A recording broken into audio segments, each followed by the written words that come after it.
If he's strong enough, you hear the cheers, it's a good sign. Someone is about to appear at that balcony. He has, of course, been very poorly. He spent 5 weeks in hospital, but here he is. Cari fratelli e sorelle, buona Pasqua. He was the Pope who broke tradition, challenged power, and redefined what it meant to lead the Catholic Church. But when Pope Francis died, the Vatican's official story fell apart within hours. No public viewing, no final blessing. Just silence, sealed documents, and a body buried under cover of night. In his final days, he begged for privacy, avoided visitors, and whispered of betrayal, a secret confession, a missing envelope, and a death that may not have been as peaceful as the Church claims. What was Pope Francis hiding? Who was trying to silence him? And what terrifying truth did he leave behind? One so dangerous, the Vatican still refuses to acknowledge it. Stay with us, because by the end of this video, you'll hear the shocking words he was too afraid to say out loud. And once you hear them, you won't see the Church the same way again. Be sure to hit that like button and subscribe for more videos like this. Now let's get into the video. The Vatican said he died peacefully. That was the headline. A quiet passing, they claimed, surrounded by prayer and reflection in his private residence. But from the very beginning, something about the death of Pope Francis didn't feel right. Behind the ornate stone walls of the Apostolic Palace, the truth was anything but peaceful. Sources inside the Vatican now say the Pope collapsed hours before the announcement, found alone on the cold marble floor of his study. He had been coughing for days, refusing medication, and reportedly struggling to breathe. An oxygen tank, normally hidden in a cabinet behind his desk, was discovered unplugged. Medical aides weren't called immediately. Instead, key members of his inner circle arrived first. They entered quietly, phones off, no logs recorded. By the time emergency services were contacted, more than 30 minutes had passed. Even stranger, several security camera feeds from the apostolic apartments reportedly failed that night. Vatican officials blamed a power issue, but no record of an outage was ever filed. One staff member claimed footage was erased, intentionally. The Pope's body, they say, showed signs of cyanosis, his lips and fingertips dark from lack of oxygen, but no autopsy was ordered, no explanation was given. Within hours, a tightly controlled statement was released. The Holy Father had passed from age-related complications, surrounded by prayer. But those close to him know that isn't true. He died afraid. He died gasping. And, more importantly, he died alone. The question isn't whether the Vatican is hiding something. The question is how far they'll go to keep the truth buried. In the final weeks of his life, Pope Francis knew something was coming. Not just death, but something darker. He became increasingly withdrawn, paranoid, and defiant. He canceled public events with little notice. He refused traditional medical supervision. His inner circle was reduced to just a handful of trusted aides. When Vatican officials pushed back, he would respond coldly, "Not everyone here serves God." One night, a nurse on duty heard shouting from the Pope's chambers. Not prayer, not pain, rage. He claimed it was a dream, but others aren't so sure. Days later, Francis was overheard speaking in hushed tones about the wolves circling him. A longtime confidant said he had become obsessed with the idea that someone close to him wanted him silenced. Whether real or imagined, the fear consumed him. Security protocols were changed. Surveillance footage went missing. One evening, a high-ranking cardinal found the Pope's personal study locked from the inside, an unusual practice. When they finally opened the door, they found Francis sitting silently, holding a sealed envelope marked for after. No one knows where that envelope is today. Whispers spread across Vatican City. The Swiss Guard rotated shifts unusually fast. Certain advisors were suddenly removed without explanation. One, Father Matteo Lorenz, disappeared altogether. His apartment was cleared out within 48 hours. Some believe he was the last person to see Francis alive, yet his name hasn't appeared in any official statements. The Pope didn't fear dying. He feared dying without being heard. In his final days, he was desperate to get something off his chest. But time, and perhaps someone else ran out first. Before he was Pope Francis, he was Jorge Mario Bergoglio, a Jesuit priest in Argentina during one of the most brutal periods in Latin American history. Between 1976 and 1983, Argentina's dirty war disappeared an estimated 30,000 people.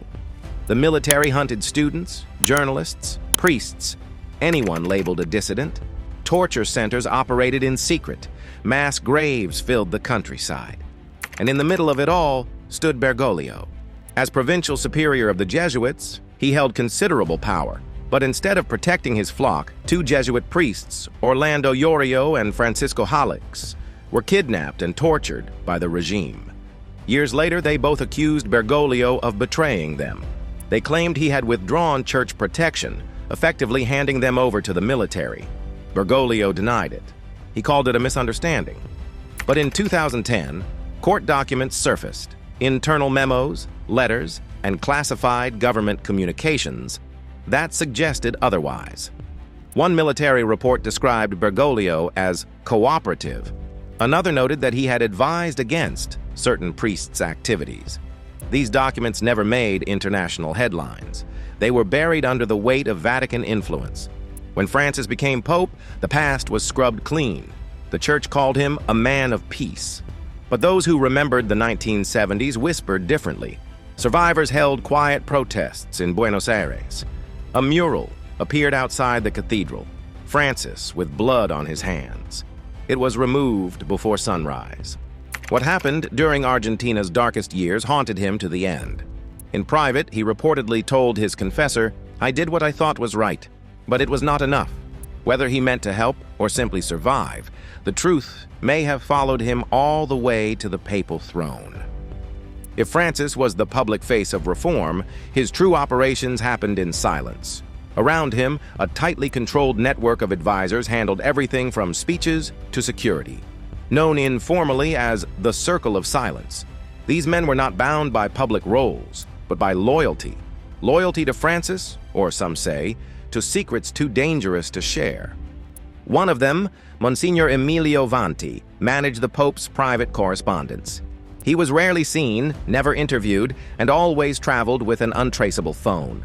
Another, Father Luca Del Rio, handled personal scheduling and access. Even the Swiss Guard was said to defer to Del Rio's orders, no matter how unconventional. This group operated like a separate government within the Holy See. But after Francis's death, the circle began to unravel. Vanti was placed on sabbatical within hours of the announcement. His Vatican office was sealed. Del Rio vanished entirely. His residence was emptied under cover of night. Officials claimed he had retired, but neighbors reported loud arguments and shouting the night he left. Surveillance footage of the hallway outside his apartment was, once again, conveniently lost. A third aide, Brother Thomas Echevarria, allegedly tried to retrieve a personal file from Francis's residence just 2 days after the Pope's death. He was intercepted by the gendarmerie. The contents of that file? Unknown.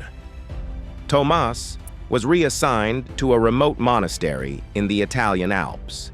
These disappearances, and the silence surrounding them, suggest more than internal restructuring.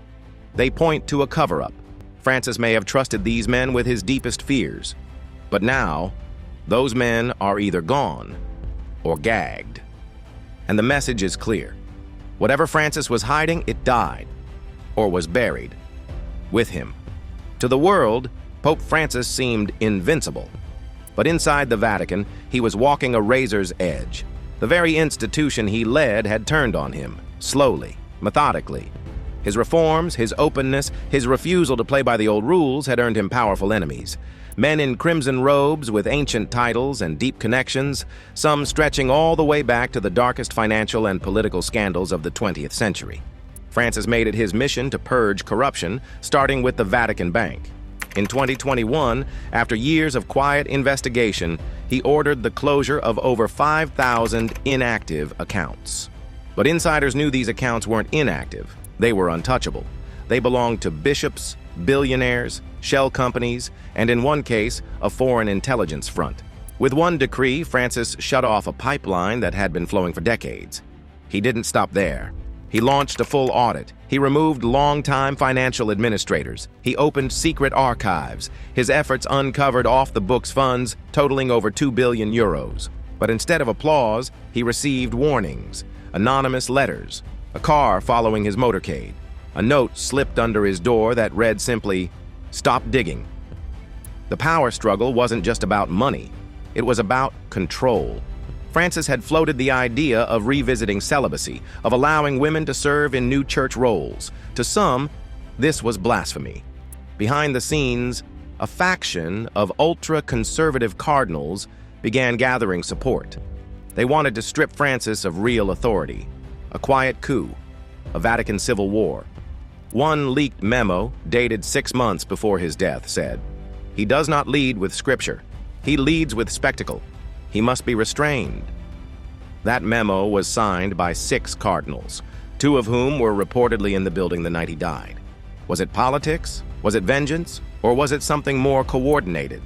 Because by the time Francis drew his final breath, the enemies he made had already started erasing the trail. It began as a rumor, a whisper in the back halls of the Vatican, that Pope Francis hadn't died from natural causes, that something had been done to him. At first, it was dismissed as conspiracy. But then, a Vatican medical aide stepped forward, anonymously, shaking. He told a journalist, there were signs, physical signs, cyanosis, convulsions. He didn't die in his sleep, he suffocated. Another insider claimed to have seen early blood work showing elevated levels of digitoxin, a cardiac glycoside found in foxglove plants. In small doses, it regulates heart function. In the wrong hands, it's deadly. The dosage required to kill an elderly man with pre-existing heart issues? Just a few drops in wine, or sacramental wine, during Mass. The Pope celebrated private Mass daily, often with only a few close aides in attendance. One of them was Father Emilio D'Arcangelo. But more than guilt, he confessed fear. He said, "I am surrounded by men who wear the cross, but carry knives." He claimed he had tried to gather evidence, that he had begun writing a personal testament, a document revealing the inner rot of the Church. He called it his last act of penance. That document has never been found. What we know is this: the priest who heard the final words of the Pope vanished. The Pope himself died in suspicious circumstances, and whatever truth he tried to release in those final moments was sealed away before the world could hear it. When a pope dies, there is tradition, procession, public mourning, pilgrims, an open casket displayed in St. Peter's Basilica, a final moment where the faithful say goodbye to their Holy Father. But none of that happened. Pope Francis's funeral was private, rushed, sanitized. There was no lying in state, no open casket. Vatican spokespeople claimed it was his wish, but many close to him said otherwise. Cardinals arriving from across the globe were told to remain in their hotels. Priests who had worked alongside Francis for decades were denied entrance to the Apostolic Palace. One longtime staff member was reportedly escorted from the premises after trying to view the body. Even stranger, his official burial site was changed at the last minute. Instead of resting beside previous popes in the crypt below St. Peter's, his remains were placed in a lesser-known chapel, deep beneath the basilica. No explanation. No media coverage. No visitors allowed. One source claimed that shortly after his death, Vatican guards were seen carrying sealed boxes out of his private quarters. According to a leaked internal memo, all digital records tied to Francis's personal archives were wiped. Emails, personal letters, internal audio logs. His personal secretary, Father Gianni Callisto, has not been seen since the burial. Many now believe the funeral was not a tribute, but a cover-up. And yet, even in death, Francis left behind evidence of his fears. A torn page from his journal was discovered tucked beneath the altar in the papal chapel. It contained only one sentence: "They will bury me as a shepherd, but silence me like a heretic." It was never meant for public eyes. But it may be the most honest thing the Pope ever wrote. Despite the Vatican's sweeping cleanup, not everything was erased. Francis had always planned ahead. quietly preparing for the moment when he would no longer be able to speak. And so, months before his death, he entrusted key documents to a man few outside the church had ever heard of, Mateo Andros, a civilian lawyer and longtime friend from Argentina. Andros received a package just 2 weeks before Francis's death. Inside was a sealed envelope labeled "for release in the event of foul play," but he never got the chance to open it. The morning after Francis was pronounced dead, his office was raided. Officially, it was under the pretense of financial irregularities, but the timing couldn't be ignored. Every file, every drive, every piece of evidence was taken. The envelope vanished. Word spread quickly within the Vatican that something had been taken, something dangerous. Insiders said it was a collection of names, high-ranking members of the clergy tied to decades of abuse, financial fraud, and possible collusion with global intelligence agencies. A modern book of shadows. But even without the documents, rumors persist that Francis recorded a final audio tape, a spoken testament. The existence of this tape has never been confirmed, but fragments have leaked.